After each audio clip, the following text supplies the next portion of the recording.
every programming language has its own conditional statements. As is bash scripting is somewhat like a programming language, it also has its conditional statement. Now, conditional statements are statements that help to execute different code branches based on certain conditions. It's usually either true or false. So in conditional statement, there is if, elif, else, and also there is equals to, less than, and also greater than. So as you should know, the less than and the greater than usually deals with numbers, while the equals to deals with both everything, both the numbers and the letters and the words and the sentences. So we are going to try everything about conditional statements today.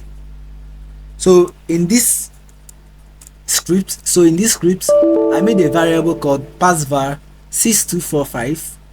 So in this passvar, I now decided to allow someone to input his or her password, which is read-p, input your password, and the variable here will be what? The same passwd like I used in my last video.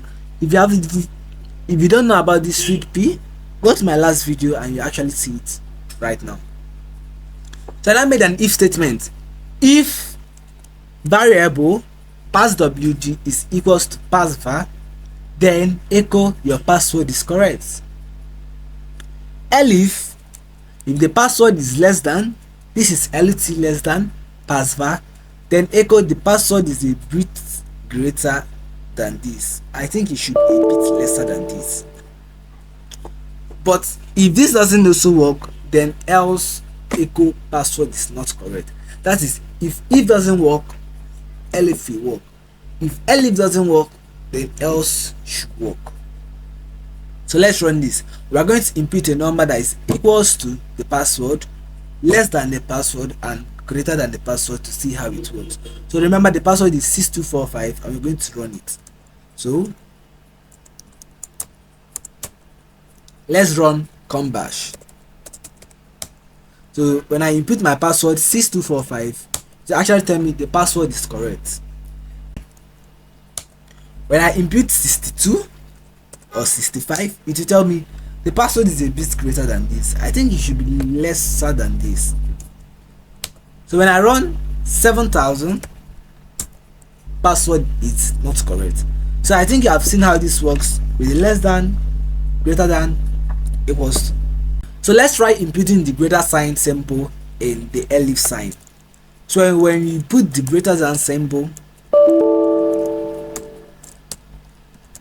and quit, and when we actually run it, okay, we forgot to save. You actually first save it, combash, and when we now run combash and we input our password, remember it said greater than, so you have to actually add 8000. It will tell me the password is a bit greater than this. Due to that, I used the 8000, that is greater. So this is Should Be Tech, and don't forget to subscribe, share and subscribe. Thank you.